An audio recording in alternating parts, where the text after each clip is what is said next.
Shalom, Bapak Ibu, Saudara-saudari yang terkasih di dalam Kristus. Hari ini kita akan melanjutkan pembacaan dan perenungan kebenaran firman Tuhan dari kitab Ayub, pasal yang ke-22, ayat yang pertama sampai yang ke-30. Saya mengajak kita semua untuk mengambil Alkitabnya dan kita akan membacanya bersama-sama. Mari kita mulai dengan ayat yang pertama. Maka Elifas, orang Teman, menjawab, "Apakah manusia berguna bagi Allah? Tidak. Orang yang berakal budi hanya berguna bagi dirinya sendiri. Apakah ada manfaatnya bagi Yang Maha Kuasa? Kalau engkau benar, atau keuntungannya kalau engkau hidup saleh? Apakah karena takutmu akan Allah, maka engkau dihukumnya dan dibawanya ke pengadilan? Bukankah kejahatanmu besar dan kesalahanmu tidak berkesudahan? Karena dengan sewenang-wenang engkau menerima gadai dari saudara-saudaramu dan merampas pakaian orang-orang yang melarat. Orang yang kehausan tidak kau beri minum air, dan orang yang kelaparan tidak kau beri makan. Tetapi orang yang kuat, dialah yang memiliki tanah, dan orang yang disegani, dialah yang mendudukinya. Janda-janda kau suruh pergi dengan tangan hampa, dan lengan yatim piatu kau remukan. Itulah sebabnya engkau dikelilingi perangkap dan dikejutkan oleh kedahsyatan dengan tiba-tiba. Terangmu menjadi gelap sehingga engkau tidak dapat melihat, dan banjir meliputi engkau. Bukankah Allah bersemayam di langit yang tinggi? Lihatlah bintang-bintang yang tertinggi, betapa tingginya. Tetapi pikirmu, tahu apa Allah? Dapatkah Ia mengadili dari balik awan-awan yang gelap?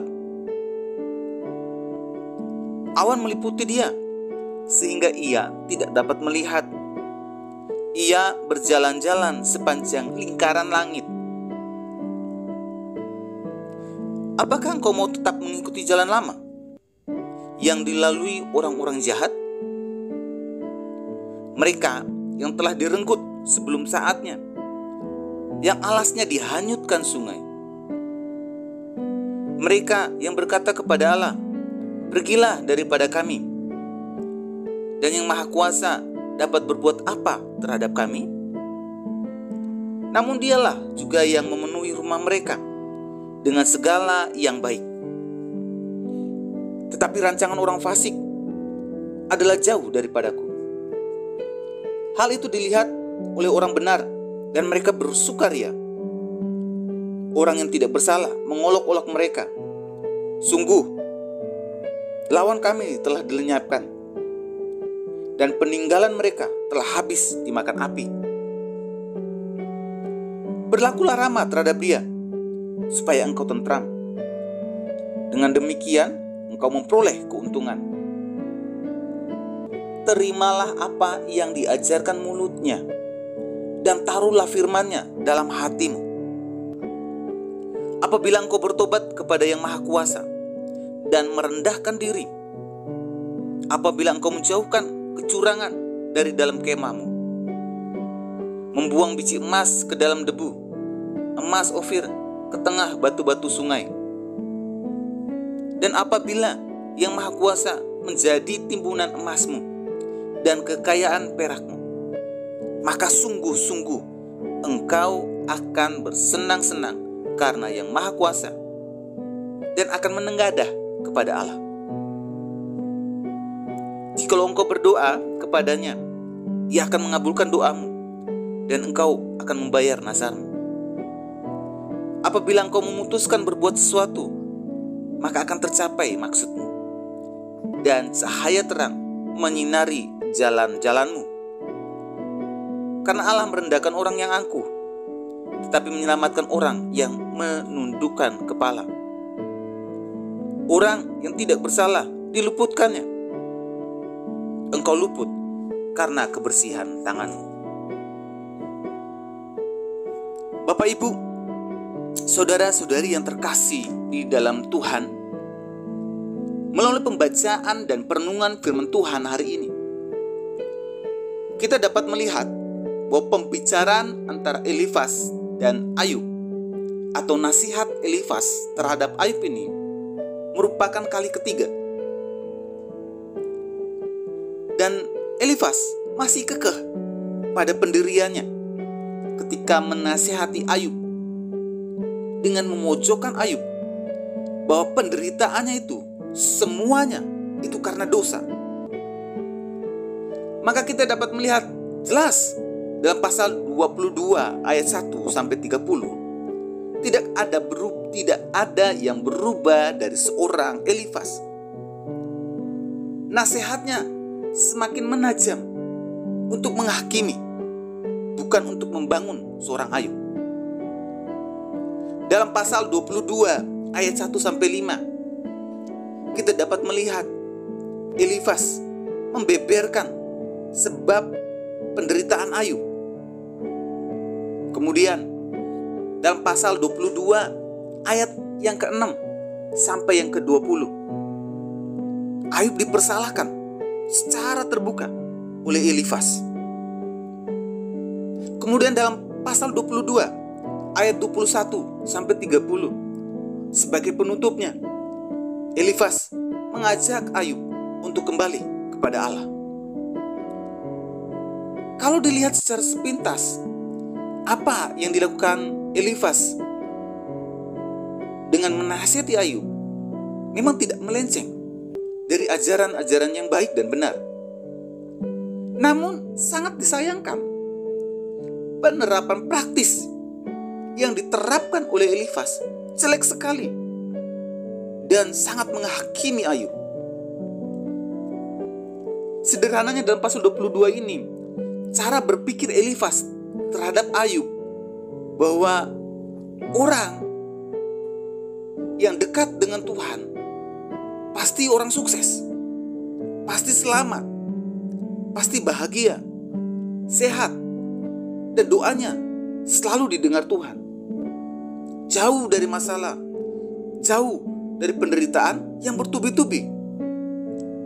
Sedangkan orang yang punya masalah, menderita, sakit, orang yang miskin, orang yang gagal, doanya yang tidak didengar Tuhan, pastilah orang tersebut mempunyai dosa yang tersembunyi, atau orang tersebut ada dalam keadaan kutuk. Bapak, Ibu, saudara-saudari yang terkasih di dalam Tuhan, melalui pembacaan dan perenungan firman Tuhan hari ini, kita dapat belajar beberapa hal di masa kini. Yang pertama, belajarlah dari Elifas. Ketika kita datang menasihati, ketika Elifas datang menasihati Ayub yang ujungnya jatuh pada menghakimi Ayub.